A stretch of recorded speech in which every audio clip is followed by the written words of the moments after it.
Alola les amis, aujourd'hui je vais vous présenter une petite pépite blockchain avec sa crypto Co. C'est le projet Cancium, la première blockchain qui peut se miner hors ligne. Je vous présente ça de suite.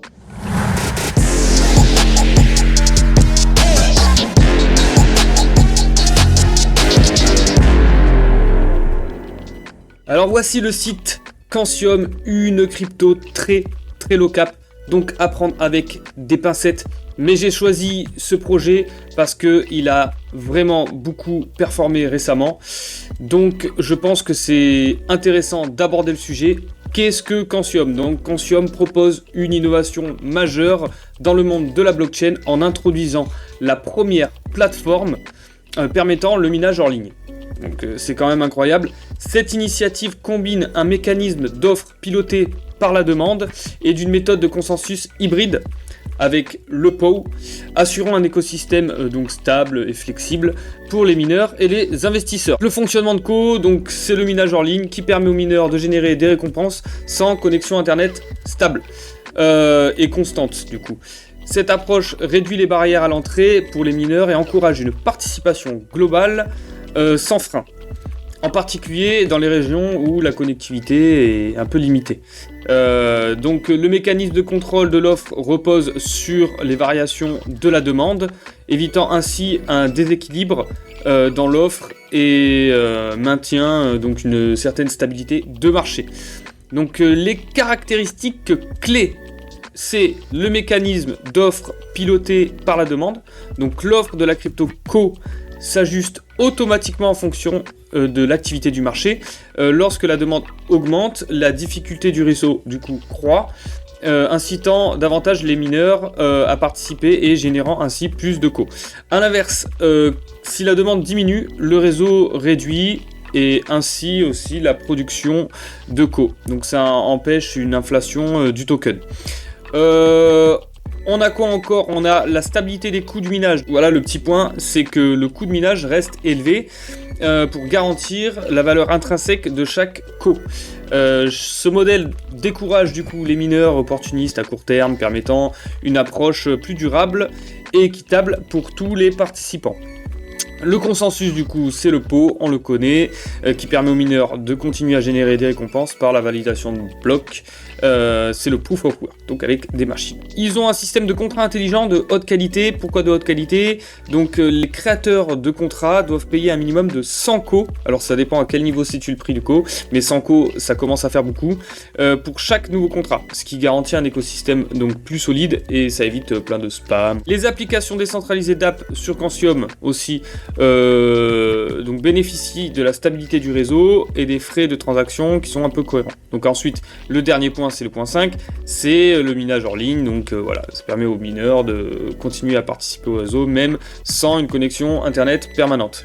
Donc ça facilite l'accès au minage dans des régions qui sont mal desservies par des infrastructures numériques et donc ça élargit aussi la participation, on va dire, globale, mondiale. Sécurité renforcée, donc ils ont un mécanisme d'antifraude, enfin bon, ils rentrent pas trop dans le détail, il faut aller voir le livre blanc pour voir davantage justement de use case là-dessus.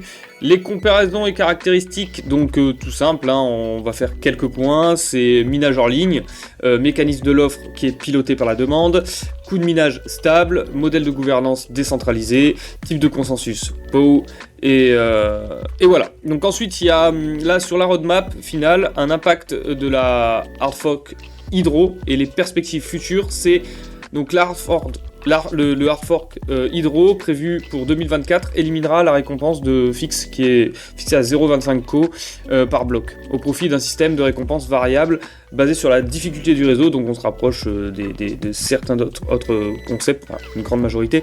Donc à partir de mai 2024, Cancium déploiera une chaîne hybride apparemment, combiné avec le minage hors ligne, assurant la sécurité et l'adaptabilité. D'ici 2026, Cancium travaillera à l'amélioration de la scalabilité pour faire face à une demande qui est de plus en plus croissante. Alors c'est vrai qu'il reste un peu léger sur ce qu'il propose, mais ça vaut le coup de creuser un peu plus. Donc je pense que c'est une opportunité à saisir, surtout sur l'innovation du minage hors ligne, et sur ce mécanisme aussi de stabilité du coin. Il faut voir comment ils vont le mettre en place.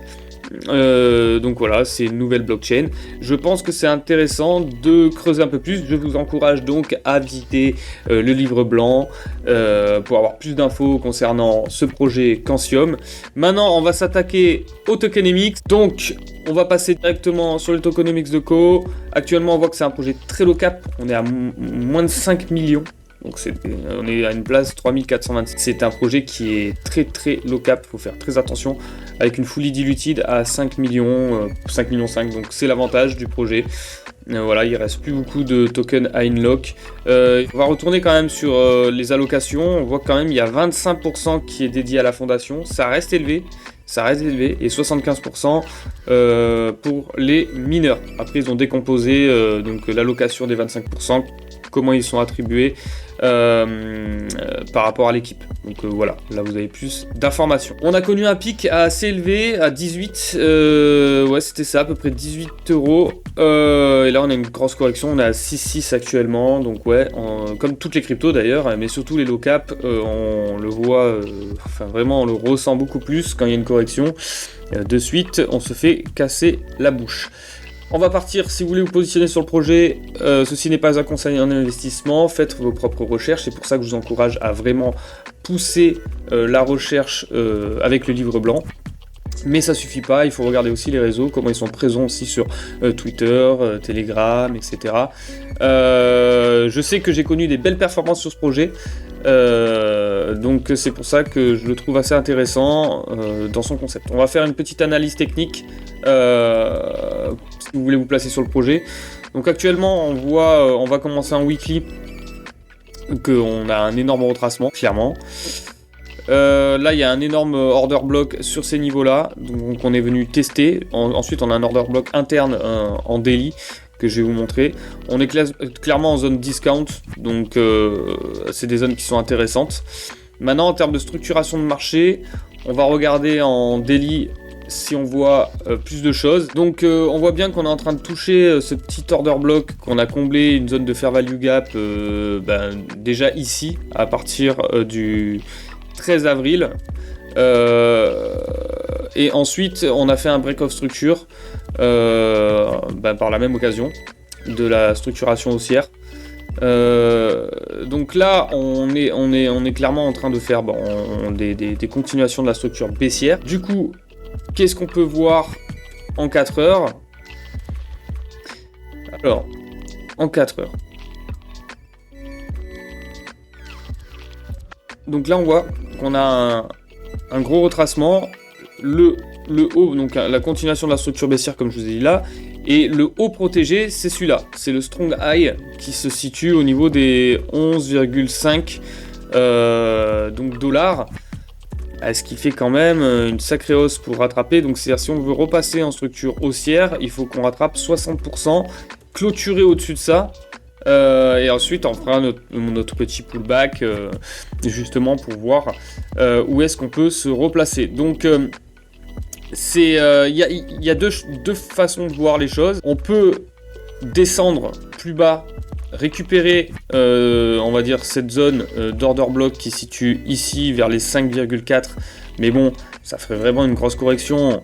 Voilà, on perd pour créer une continuation de la structure haussière, mais après on aurait un high protégé qui se situerait sur ces niveaux là à 7,90. On voit bien que c'est sur une zone de volume profile, donc le plus simple pour le prix ça serait de descendre par ici, de remonter, de s'appuyer sur, donc de faire une clôture ici au-dessus de ces niveaux là, et ensuite on fait un retracement et on rentre sur ces niveaux ici. Donc si on prend le Fibo à partir de là, alors on va regarder ça. Donc voilà, si on prend le Fibonacci, clairement si on fait un top au-dessus par ici, après c'est que des prévisions, hein.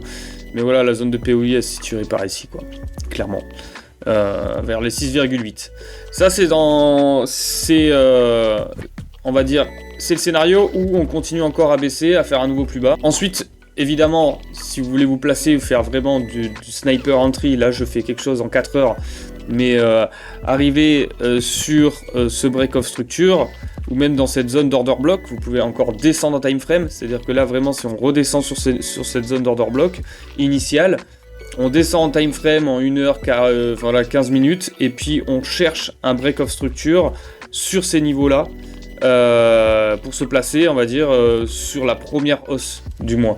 C'est-à-dire comme le marché est fractal, on peut vraiment descendre en time frame pour chercher justement le changement de structure, le changement de l'order flow sur ces niveaux-là et éviter d'attendre justement la clôture au-dessus, le pullback et le placement sur la zone de POI. Et encore une fois, c'est pas seulement sur une zone de POI.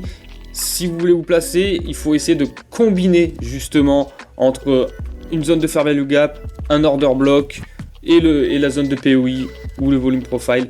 Essayez de combiner les indicateurs pour pouvoir faire une sniper entry. Donc vraiment, si vous attendez ça, que vous revenez, attendez même encore, vous descendez en termes de fractalité, vous descendez en time frame. Et là, vous combinez, c'est-à-dire si ici on retrouve un fair value gap où le prix redescend dans cette zone-là, là vous descendez encore plus en time frame, vous attendez une petite inversion de structure et vous vous placez sur du long terme. Enfin non, là c'est plus pour faire du trading, on va dire court terme, mais si vous voulez vraiment un point d'entrée parfait, c'est comme ça qu'il faut faire. Il faut descendre niveau fractalité de marché. Deuxième scénario, on fait pas de plus bas, on continue à monter, on se pose sur cette zone de volume. Et on continue, on retrace, on continue, on retrace. Et là par contre, il faut vraiment qu'on dépasse ce plus haut là pour finir haussier. Et puis on va dire que en termes de positionnement, voilà, il faut breaker cette structure, ce haut protégé qui se situe, voilà. Donc là c'est en 4 heures. Maintenant on va faire une petite analyse sur on va dire les prédictions du Cancium. Alors évidemment, c'est à prendre avec des pincettes. Là, je suis sur MEXC. On va essayer de regarder du coup. On va regarder justement par rapport à la grosse impulsion.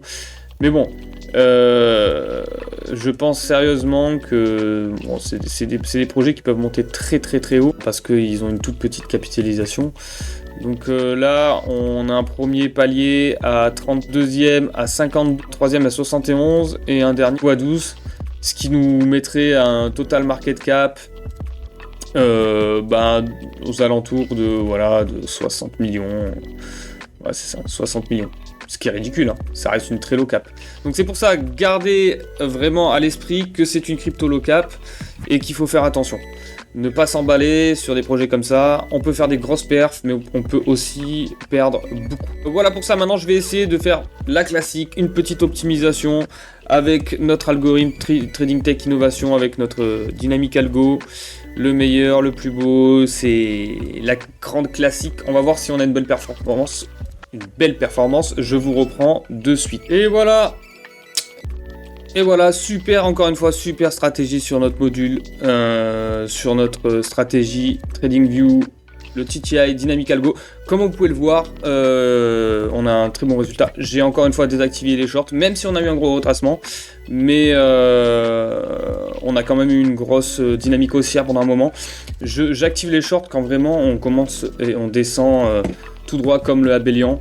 On n'a vraiment pas une belle charte sur ce niveau là, on est plutôt pas mal. Alors j'ai activé un filtre sur la volatilité quand même, pour descendre un peu mon max drawdown, qui était de base à 27 et là actuellement je l'ai descendu à 9, ce qui est vraiment pas mal, avec un win rate de 80% sur 344 trades, et ça fait un net profit de 261. Mais le plus intéressant, c'est quand même de voir quand est-ce que le premier trade, justement, quand est-ce qu'était, le 19 janvier. Donc ça fait un peu moins de 5 mois. Donc 261%, un peu moins de 5 mois, je trouve que c'est assez correct. Je sais pas quelle institution ou quel PEA peut donner on va dire des intérêts aussi élevés. Évidemment c'est du trading, c'est risqué. Ces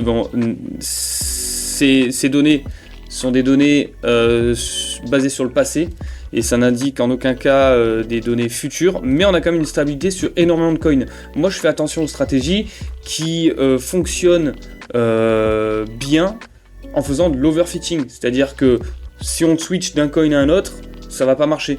Il faut régler, justement, effectuer des réglages internes pour, on va dire, donner le résultat qu'on aimerait voir. Et ça, c'est pas bon. Si par contre, on a une stratégie qui fonctionne sur différents algos sans rien changer, et après on affine par période pour éviter l'overfitting, là oui, là c'est intéressant. Et c'est pour ça que cet algo fait exactement ça. Il fonctionne sur différents coins. Et c'est pour ça que si vous voulez l'utiliser, je vous donne rendez-vous sur le site Trading Tech Innovation. Vous avez tous nos algos et tous nos produits. Et ensuite, si vous voulez d'autres analyses techniques sur des projets, pépites, crypto low cap, middle cap, high cap, j'en ai pas encore fait. Je vous laisse justement vous abonner sur Crypto Sherwood, TikTok, Instagram, Twitter, etc. Et je vous dis à la prochaine les gars.